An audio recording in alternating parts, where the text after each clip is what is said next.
বন্ধুরা আরেকটা নতুন ভিডিওতে সবাইকে স্বাগত। আর আমি কোথায় দাঁড়িয়ে আছি সেটা নতুন করে বলার তো কোনো দরকার নেই। ফুল কার না ভালো লাগে, সেটা যদি হয় দিগন্ত বিস্তৃত এমন একটা ফুলের রাজ্য, তাহলে তার কোনো কথাই নেই।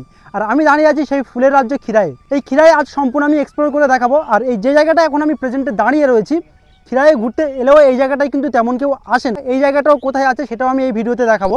আর খিরায়ে আপনারা কীভাবে আসবেন, ফুল কতদিন থাকবে, ফুল এখন কতটা ফুটেছে, সব কিছু ডিটেলসে এই ভিডিওতে দেখাবো। তাই ভিডিওটি স্কিপ না করে অবশ্যই শেষ পর্যন্ত দেখবেন। তাহলে চলুন, আমি সানোয়ার লস্কর আর আমার সাথে রয়েছে আমার বন্ধুরা।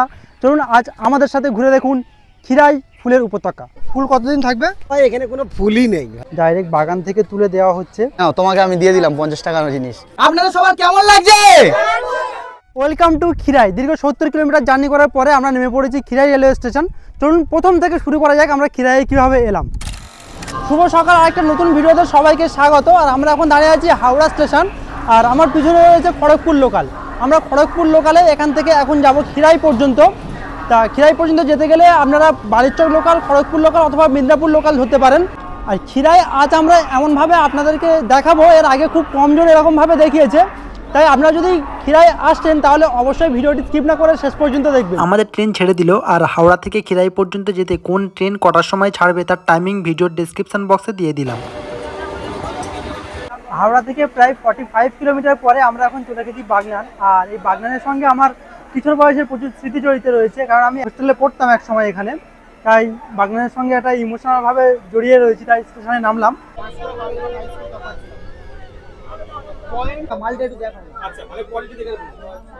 ট্রেনের মধ্যে দেখলাম মোয়া বিক্রি হচ্ছে, আর বলছে জয়নগরের মোয়া, আর আমাদের বাড়ি যেতে জয়নগরে, তাই আমরা মোয়াগুলো একটু দেখছিলাম। এখন নেমে পড়লাম দেউলটি রেলওয়ে স্টেশন। যা দেউলটি রেল স্টেশনের পিছনে নানান ইতিহাস রয়েছে। শরৎচন্দ্র চট্টোপাধ্যায়ের বসত বাড়ি এখানে রয়েছে, রূপনারায়ণ নদী রয়েছে এখানে।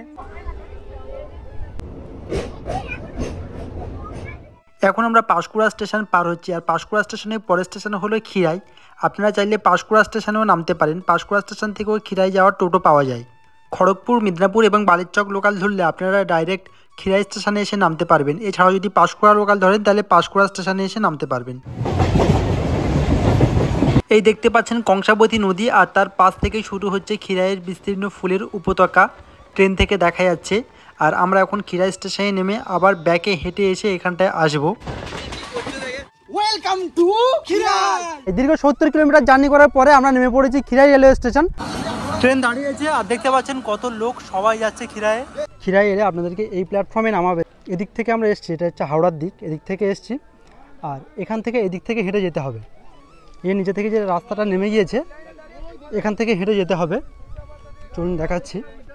আর আগে এখান থেকে মাটির রাস্তা ছিল, বর্তমানে এখান থেকে একটা সিমেন্টের রাস্তাই করা হচ্ছে।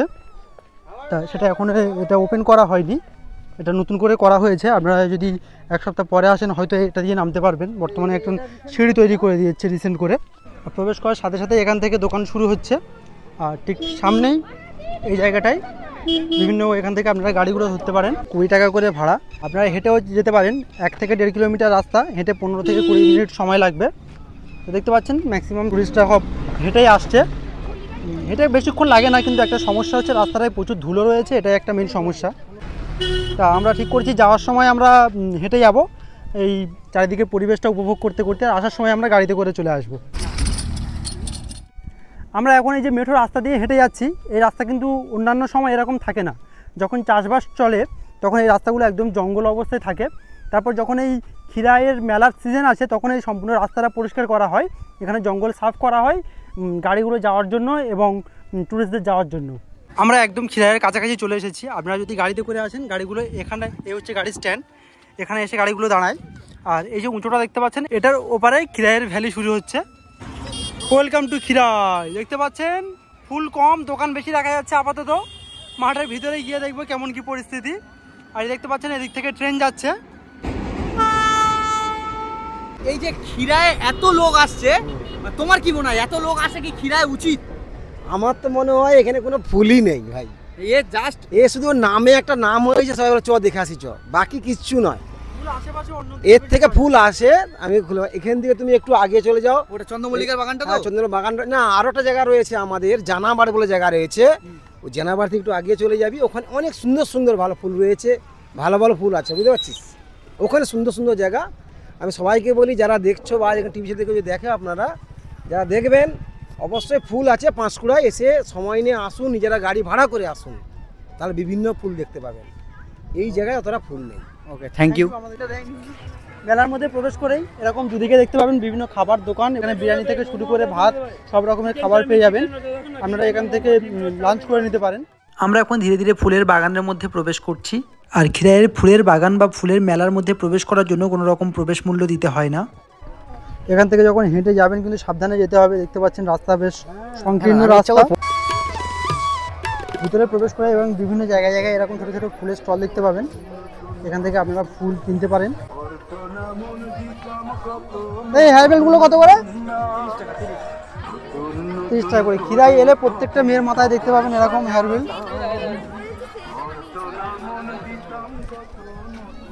এই ফুলগুলো এখন ফুল ফোটেনি, কিন্তু দেখুন ধুলো পড়ে কী অবস্থা হয়েছে দেখুন পাতার উপরে। এখান থেকে ফুলের চারাও কিনে নিয়ে যেতে পারেন আপনার বাড়ির জন্য। মানে এই যে দেখতে পাচ্ছ সব ব্যান্ড লাগানো হচ্ছে। এখন এটার দাম কত যাচ্ছে? 30 টাকা। দেখতে পাচ্ছেন 30 টাকা। ভালো লাগছে? খিরাই ভালো লাগছে? দেখতে পাচ্ছেন মানে কত সুন্দর সব ব্র্যান্ড, এগুলো মানে 30 টাকা করে নিচ্ছে মাথায় ব্যান্ড। দিদি ভালো লাগছে? দিদি খিরাই ভালো লাগছে? আর এই যে হাতের এটা কত করে? এটা 50 টাকা। কতগুলো গোলাপ আছে? 1 2 3 4টে 7টা, তাই তো? হ্যাঁ, তোমাকে আমি দিয়ে দিলাম 50 টাকার জিনিস। এবছর খিরাই এটা নতুন করে বসেছে, দেখতে পাচ্ছেন 360 ডিগ্রি অ্যাঙ্গেলে এখানে আপনারা ভিডিওগ্রাফি এবং রিলস বানাতে পারেন। আর এর জন্য 30 টাকা করে টিকিট রয়েছে। এখানে দেখতে পাচ্ছেন কেমন সব রাশি রাশি ফুল হয়ে রয়েছে। আর এখানে এলে আশা করছি আপনাদের খুব ভালো লাগবে।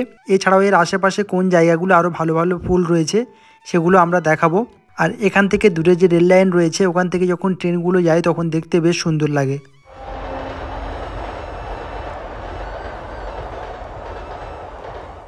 খিরাইয়ে এলে আপনারা শুধু ফুল নয়, ফুল গাছের মাঝে মাঝে আপনারা বিভিন্ন সবজি চাষও দেখতে পাবেন। দেখতে পাচ্ছেন দুদিকে সব সবজি চাষ হয়ে রয়েছে। আর ওই দূরে দেখতে পাচ্ছেন চন্দ্রমল্লিকার গাছ রয়েছে। আমরা চন্দ্রমল্লিকার বড় বাগান যেখানে রয়েছে ওখানে একটু পরেই যাব। আর এদিকে আজ আমার সাথে রয়েছে বেশ বড় বড় ইউটিউবাররা রয়েছে, দেখতে পাচ্ছেন। এই যে তাহারুল ভাই রয়েছে, তারপরে আমাদের ব্লগার মিরাজ রয়েছে, আর তারপরে আমাদের রূপক ভাই রয়েছে। আর এবছর দেখতে পাচ্ছেন বাগানের ভিতরে এবং বিভিন্ন রেস্টুরেন্ট রয়েছে, যা আগে দেখা যেত না। নান রেস্টুরেন্ট, এখানে আপনারা বসে খেতে পারেন। আর আপনারা চাইলে বাড়ি থেকেও খাবার নিয়েও আসতে পারেন, এখানে খেতে পারেন। এখানে আপনারা ছবি তুলে ডাইরেক্ট প্রিন্ট করে অ্যালবামও করে নিতে পারেন। দেখতে পাচ্ছেন বেশ সুন্দর সুন্দর। এখানে খিরাইয়ের ফুল জমিতে DSLR ক্যামেরা ফটোশ্যুট করুন মাত্র 15 টাকায় পার পিস। দেখতে পাচ্ছেন 15 টাকা পিসে আপনারা এখানে ফটোশ্যুট করতে পারেন।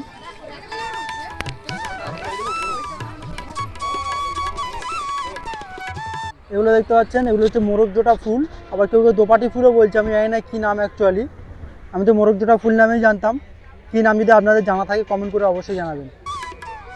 এখান থেকে আপনারা ফুলের চারা কিনে নিয়ে যেতে পারেন। দেখতে পাচ্ছেন ডাইরেক্ট বাগান থেকে তুলে দেওয়া হচ্ছে ফুলের চারা। এখানে ম্যাক্সিমাম গাঁদা ফুল গাছ রয়েছে, কিছু কিছু চন্দ্রমল্লিকা ফুল গাছ রয়েছে। কিন্তু এখানে যে ফুলগুলো বিক্রি হচ্ছে, গোলাপ ফুল থেকে শুরু করে অন্যান্য ফুল, এই মেলা যেখানে হচ্ছে, মেলা যে এখানে হচ্ছে এখানকার ফুল নয় ওগুলো, পাশাপাশি যে বাগান থেকে ফুলগুলো আসে, আমরা এখন সেই বাগানের দিকে যাব। তাই ভিডিওটি স্কিপ না করে অবশ্যই শেষ পর্যন্ত দেখুন। ফুল কেমন লাগছে? খিরাই কেমন লাগছে? খুব সুন্দর লেগেছে। সুন্দর লাগছে? এতদিন ভিডিওতে দেখেছি, আজ সচক্ষে দেখলাম, খুব সুন্দর লাগছে। আপনি বলতে তো আপনারা সবার কেমন লাগছে?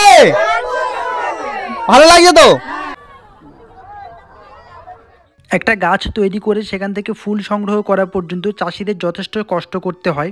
আপনারা খিরাইয়ে ঘুরতে আসুন, ফুল কিনুন যথাসাধ্য, কিন্তু অযথা ফুলের বাগান নষ্ট করবেন না।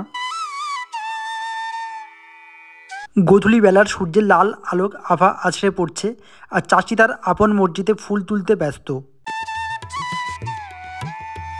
ওকে, ফুলগুলো এখানেই বিক্রি করেন না বাইরে? এবছর ফুল কতদিন থাকবে? 3 মাস থাকবে। মেলা শুরু হয়েছে কতদিন থেকে? 25 ডিসেম্বর থাকতে। অনেকদিন চলছে, তাও তো প্রচুর ভিড়। প্রচুর ভিড়। গাছের ক্ষতি হচ্ছে না? গাছের তো ক্ষতি হয়, গাছে ক্ষতি হয়, গাছ ঘেরতে হয়। কাকু বলছি ফুল এখন কতদিন থাকবে আপনাদের? মানে এখন 3-4 মাস থাকবে? এখন 2 মাস 2.5 মাস থাকবে। মানে দর্শক কোন টাইমে বেশি থাকছে, বিকালে না সকালে? বিকালবেলা। এদিকে গাঁদা ফুল গাছগুলো এখন ফুটেনি, দেখতে পাচ্ছেন। আর সপ্তাহখানেক পরে হয়তো এগুলো ফুটবে। বেশ কয়েকটা করে ফোটা শুরু হয়েছে, এদিকে ফুলগুলো এখন সম্পূর্ণ ফোটেনি। আমাদের মিরাজ ফুলের হেয়ার বেল পরে নিয়েছে, এটার দাম 30 টাকা। রাজুদার পকেট পড়াটা এখন 30 টাকা। কিন্তু ভাই আমরা সাউথের লোক, আর সাউথের লোকেদের সবসময় একটা কিছু না থাকুক, মানে ভালো বার্গেন করতে পারে। সে এটা আমরা কিনেছি ভাই 10 টাকা দিয়ে। তোমরা হ্যাঁ আমরা একটু আমাদের কাছে মেয়ে নেই বলে আমরা মেয়ে নিয়ে আসি বলে মেয়ে নিয়ে এলে যত ফুল হতো, মেয়ে যদি আসতো আমাদের সাথে এই ফুল বাগান থেকে যা ফুল পছন্দ করতো তাই দিয়ে দিতাম। তোমরা যদি ওই জন্য মেয়ে নিয়ে আসবে না, ওই জন্য মেয়ে নিয়ে আসা যাবে না। ঠিক আছে, চলো এবার আমাদের আসল ডেস্টিনেশনে যাই। এবার চলো। আমার ডান দিকে এদিকে রয়েছে কংসাবতী নদী, আর এদিকের উপরটা রয়েছে খিরাইয়ের সেই ভ্যালি। আমরা এখন এই কংসাবতী নদী পার করে খিরাইয়ের ভ্যালির উল্টো সাইডে যাব, গিয়ে ওখানে যে চন্দ্রমল্লিকার মেন বাগানগুলো রয়েছে সেগুলো আপনাদের সাথে শেয়ার করব। নদীটা পার করে আমাদের রাইট সাইড ওদিকে মেন রাস্তায় উঠতে হবে। মেন রাস্তায় উঠলে ওদিকে আমরা মেন চন্দ্রমল্লিকার বাগানগুলো দেখাতে পারবো। আমরা এখন কংসাবতী নদী পার হচ্ছি। এখানে দেখতে পাচ্ছেন এদিকে কংসাবতী নদী রয়েছে। আমরা এখন মেন রাস্তার উপরে সময় নেই, এখন সন্ধ্যা হয়ে গেছে, লাইট কমে আসছে, তার আগে আমাদের পৌঁছাতে হবে। আরে বহুত ধুলা ব্রো। এই যে মেন রাস্তায় উঠে গিয়েছি, আর আমাদের ছুটে এসে দম হয়ে গিয়েছে। দেখতে পাচ্ছেন লাল মেঠো রাস্তা, আর এই রাস্তাটা গিয়ে উঠেছে পাঁশকুড়া স্টেশনে। এই রাস্তা বরাবর সামনের দিকে এগিয়ে যাবো। এখন আমরা দেখতে পাচ্ছেন এখান থেকে যারা যাচ্ছে তারা সব পাঁশকুড়া স্টেশনে যাবে, আর ওদিক থেকে আমরা যে দিক থেকে এসেছিলাম ওটা খিরাই স্টেশনের দিক থেকে। কেমন লাগছে দেখো ভাই, খিরাই আসা মানে হাঁটা, আর না হাঁটলে কিন্তু ভাই তুমি প্রকৃতির ফিল করতে পারবে না। সেই জন্য আমরা এখন হেঁটে হেঁটে যাচ্ছি চন্দ্রমল্লিকার বাগানের দিকে। বাগান কি আমরা পাবো? বাগান না পেলেও বাড়ির ভিতর ঢুকে বাগান দেখবো, বাগান পাবো না মানে? খিরাইয়ের এই দিক থেকে হেঁটে এসেছি, আর ঠিক এই রাস্তাটা চলে গিয়েছে পাঁশকুড়া, আর আমরা এখান থেকে নিচে নামবো। চলো ভাই, আস্তে আস্তে আস্তে। আর এখান থেকে কিন্তু সাধারণত প্রবেশ নিষিদ্ধ থাকে, তা আমরা রিকোয়েস্ট করব, দেখি চলুন। খিরাইয়ের যে মেন ফুলের যে বাগানগুলো হয় ম্যাক্সিমাম এই জায়গাগুলো হয়, কিন্তু এখানে খুব কমজন আসে। দেখতে পাচ্ছেন এখানেও কিন্তু এখন সব ফুল হয়নি। যারা যে চন্দ্রমল্লিকার যে মেন বাগানগুলো রয়েছে এগুলো সাধারণত কেউ আসে না, এখানে আপনারা কিন্তু কোনো টুরিস্ট দেখতে পাবেন না। ওদিকে যারা দেখতে পাচ্ছেন ওগুলো সব বাগানের মালিকরা আছে, বিভিন্ন বাগানের কর্মচারীরা রয়েছে। এখানে আপনারা কোনো টুরিস্ট দেখতে পাবেন না, কারণ এখানে সাধারণত টুরিস্টদের প্রবেশ নিষিদ্ধ রয়েছে। আর ফুলগুলো দেখতে পাচ্ছেন এখনও সম্পূর্ণ ফোটেনি, আর এই গাছগুলো কিন্তু কিছুটা ফুটেছিল, সেগুলো কেটে নেওয়া হয়ে গিয়েছে। তা আমরা এখন চলে এসেছি সেই খিরাইয়ের সেই সেক্রেট জায়গায়, যেটা মূলত চন্দ্রমল্লিকার রাজ্য বললে চলে। খিরাইয়ের মেলা হচ্ছে, ওখানে আমরা যে ফুলগুলো দেখেছিলাম সেই ফুলগুলো মূলত এই পাঁশকুড়ার আশেপাশে ছোট ছোট গ্রাম থেকে সেগুলো নিয়ে যাওয়া হয়। তা সেরকম একটা গ্রামে আমরা চলে এসেছি। পাঁশকুড়ার আমরা কীভাবে আসতে হয় এখানে দেখালাম। খুব সুন্দর একটা জায়গা দেখতে পাচ্ছেন, আর এখানে আপনারা এলে অবশ্যই ঢোকার সময় পারমিশন নিয়ে ঢুকবেন, কারণ এখানে সাধারণত ট্যুরিস্টদের আসা নিষিদ্ধ রয়েছে। গত বছর আপনারা যারা আমাদের ভিডিও দেখেছেন প্রচুর মানুষ ভালোবাসা দিয়েছে, তখন এসব জায়গাতে ফুল একদম সম্পূর্ণ ভরাট ছিল, কিন্তু এবছর এখন একটু দেরি হচ্ছে। ওদিকে দেখতে পাচ্ছেন আমাদের ব্লগার সাহেব মিরাজ, ও এক্সপ্লোর করতে ব্যস্ত রয়েছে। আমরা চন্দ্রমল্লিকার যে বাগান খুঁজছিলাম তার মধ্যে একমাত্র এই বাগানটা দেখলাম বেশি ফুল ফুটে রয়েছে, কারণ এখানে ম্যাক্সিমাম বাগানগুলো ফুল এতদিন ফুটে যাওয়ার কথা, কিন্তু যেটা আগে বলেছি বন্যার জন্য এবছর ফুল ফুটতে অনেক দেরি হয়েছে। দেখতে পাচ্ছেন এগুলো সব কুড়ি অবস্থায় রয়েছে, এখনও ফুল ফুটতে বেশ সপ্তাহখানেকেরও বেশি সময় লাগবে। তবে আপনারা যদি খিরাই আসেন এদিকটা থেকে অবশ্যই ঘুরে যেতে পারেন। আর রিকোয়েস্ট করবো এদিকের বাগানে নামার আগে অবশ্যই পারমিশন নিয়ে নেবেন, কারণ এদিকে সাধারণত ট্যুরিস্টদের আসা নিষিদ্ধ রয়েছে, বাগান অনেকে নষ্ট করে। আপনারা এলে অবশ্যই সেদিকে খেয়াল রাখবেন। এখন দিন পেরিয়ে গোধূলি বেলা চলে এসছে, আর গোধূলি বেলায় আমরা এখানে ভিডিওটি শেষ করছি। খিরাই সম্পূর্ণ ঘুরিয়ে আমি আপনাদেরকে দেখালাম, আশা করছি ভিডিওটি ভালো লেগেছে। ভিডিওটি কেমন লাগলো অবশ্যই কমেন্ট করে জানাবেন, আর খিরাই সম্পর্কে যদি কোনো রকম কোশ্চেন থাকে কমেন্ট করবেন, আমরা যথাযথ রিপ্লাই দেওয়ার চেষ্টা করব। তাই ভিডিওটি আর বেশি দীর্ঘায়িত করলাম না, ভিডিওটি এখানেই শেষ করলাম। সুস্থ থাকবেন, ভালো থাকবেন, আমাদের সাথে সর্বদা এইভাবে ঘুরতে থাকবেন। Bye bye, love you all.